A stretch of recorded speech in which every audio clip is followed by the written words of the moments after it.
আসসালামু আলাইকুম, শুভ সকাল। ব্রাজিল এবং আর্জেন্টিনার ফ্যানরা কোথায়? এখন কে কাকে পচাবেন, কে কাকে ধুয়ে দিবেন ঠিকমতো বুঝতে পারতেছি না আসলে। গতকাল রাতে ফিফা ওয়ার্ল্ড কাপ কোয়ালিফাইংয়ের দুইটা ম্যাচ ছিল, ব্রাজিলের একটা এবং আর্জেন্টিনার একটা।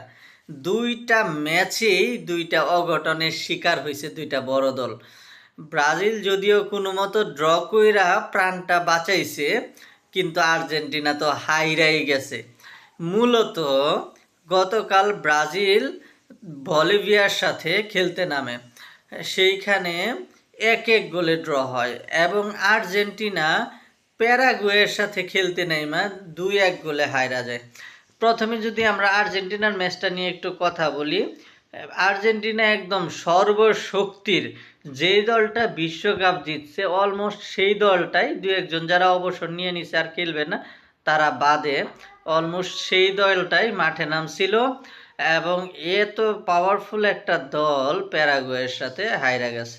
যে ম্যাচে মেসি খেলতেছিল, LM10 খেলতেছিল, রদ্রিগো বলেন, লাউতারো মার্তিনেজ বলেন, জুলিয়ার আলভারেজ বলেন, তাদের বাজ পাখি ছিল, এমিলিয়ানো মার্তিনেস, সবাই ছিল। এরকম একটা দল থাকার পরেও তারা কিন্তু 2-1 গোলে প্যারাগুয়ের মতো দলের সাথে হাইরা গেছে।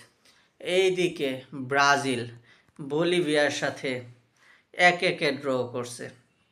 ব্রাজিলের তো এই রাফিনহা একটা গোল করছে আর ওদিক থেকে একটা গোল করছে, দুইজনে দুইটা গোল করে ড্র করছে।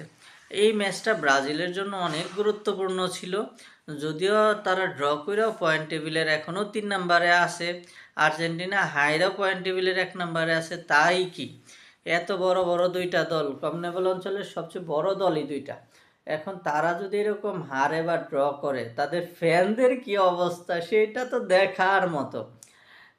আসলে ব্রাজিল আর্জেন্টিনার এত সাপোর্ট আমাদের দেশে, এখন এই দুইটার দল খারাপ খেললে বা হারলে বা ড্র করলে মানুষের মধ্যে তো কাদা ছোড়াছুড়ি শুরু হবেই। কি বলেন আপনারা? আমরা যারা ব্রাজিল আর্জেন্টিনা কোনোটাই সাপোর্ট করি না তারা তো এটা মানে হচ্ছে দেখার মতো একটা মজা উপভোগ করতে পারি। যাই হোক, আম, সামনে ম্যাচগুলোতে ভালো করুক। বড় দলগুলা হারলে সত্যিই খারাপ দেখায়, তারা ভালো করুক, বিশ্বকাপে ঠিকঠাক মতো পৌঁছাক, বিশ্বকাপে যে সেমিফাইনাল ফাইনাল খেলুক, এই প্রত্যাশা রেখে ভিডিও শেষ করছি। ধন্যবাদ সবাইকে।